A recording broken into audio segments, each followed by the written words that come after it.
नमस्कार, times of Swaraj में आप सबों का स्वागत है। मैं हूं संतोष सिंह और आज हम टाइम्स ऑफ स्वराज में बात कर रहे हैं कि शिक्षा विभाग को लेकर सीएम बड़े फैसले करने वाले हैं। जी हां, सीएम, शिक्षा मंत्री और विभाग के अपर मुख्य सचिव एस सिद्धार्थ के बीच एक बैठक हुई है, बड़ी बैठक कर सकते हैं।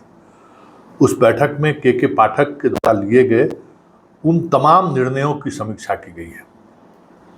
उपस्थिति से लेके छात्रों के नामांकन को लेकर सारी प्रक्रियाओं की समीक्षा की गई है। साथ ही आने वाले समय में उन पाठक के निर्णय में के आधार पर कौन सी चीज़ें बदली हैं, कहाँ क्या समस्याएं खड़ी हुई, उसके अध्ययन के लिए भी शिक्षा विभाग के अधिकारियों की एक टीम जल्द गठित होने वाली है।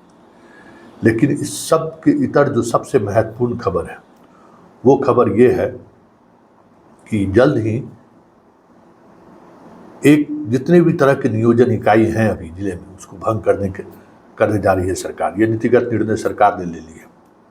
आप सक्षमता दीजिए या ना दीजिए, अब आपका पंचायत मुखिया, प्रमुख, जिला परिषद अध्यक्ष, जो भी आपके नियोजन इकाई, नगर निगम के चेयरमैन, जो भी आपके नियोजन इकाई के चेयरमैन अध्यक्ष रहे हैं, अब वो सारी बातें खत्म हो रही है। अब सिर्फ जिला स्तर पर एक नियोजन इकाई होगी जिसका चेयरमैन डीडीसी होगा। समझ गए ना? शिक्षा विभाग के अधिकारी उसके चेयरमैन नहीं होंगे, डीडीसी होंगे और डीडीसी के मंतव्य पर ही और उन्हीं के निर्देश पर, उन्हीं के सहमति पर सारे ट्रांसफर पोस्टिंग की प्रक्रिया पूरी होगी। 2-3 चीज़ों को लेकर एसीएस एस सिद्धार्थ भी नीतिगत निर्णय खास करके जो के पाठक का था उसके साथ खड़े दिख रहे हैं। मुख्यमंत्री के पास जो बातचीत हुई है उसमें वो साफ दिख रहे हैं। और 14 तारीख का जो पत्र जारी हुआ है वो पत्र दिखा रहा है कि किस तरीके से एस सिद्धार्थ और कड़ाई के पक्ष में है।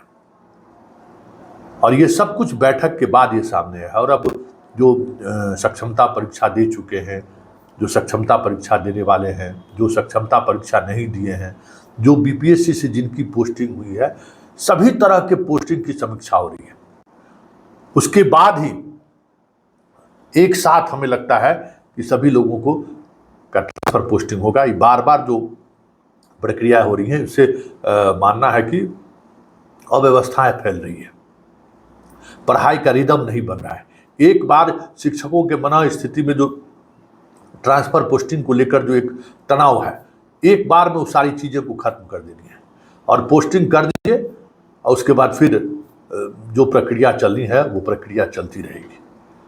अटेंडेंस को लेकर, स्कूल में शिक्षकों की उपस्थिति को लेकर एसीएस सिद्धार्थ भी शिक्षकों से खासे नाराज है। जिस टोल फ्री नंबर की वो चर्चा कर रहे हैं, जिस पर लगातार कंप्लेन आ रहा है, उस कंप्लेन के आधार पर ही मुख्यमंत्री ने ये आदेश किया कि और नंबर जारी कीजिए और हर गांव के हर लोगों को प्रेरित कीजिए। जगह जगह पर जो है सो आप सूचना जनसंपर्क विभाग को आप कहिए कि होर्डिंग लगाएगा कि शिक्षा के सुधार के लिए सरकार क्या कर रही है और क्या पहल कर रही है और आपका सहयोग चाहिए। लगाइए और जहां से जो कंप्लेन आवे उस पर तुरंत कार्रवाई कीजिए। हम शिक्षकों को सब कुछ दे रहे हैं, इसका ये मतलब नहीं कि उसकी मनमानी हम चाहते रहे। इसी शिकायत की वजह से पाठक जैसे अधिकारियों को खुली छूट दी गई थी। आपको स्कूल तो आना होगा और आपको पढ़ाना होगा। ये आपकी, अगर आप ये नहीं करेंगे तो सरकार की कोई सहानुभूति आपके साथ नहीं है। तो ये इस लेवल पर चर्चाएं हुई हैं। तो अब आप समझ सकते हैं कि आने वाले समय में होना क्या है।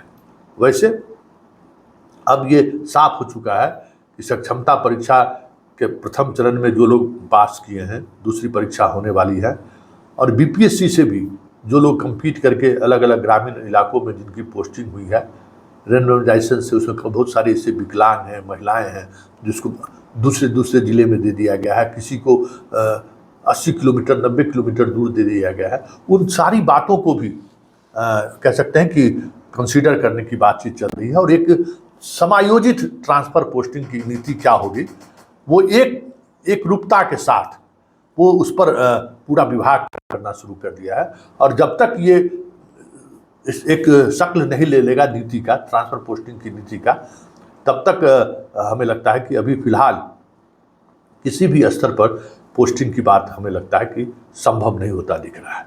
देखिए वैसे विभाग है क्या आगे क्या करती है, लेकिन इतना तय हो गया है कि अब जो कुछ भी ट्रांसफर पोस्टिंग होगा वो एक बार होगा।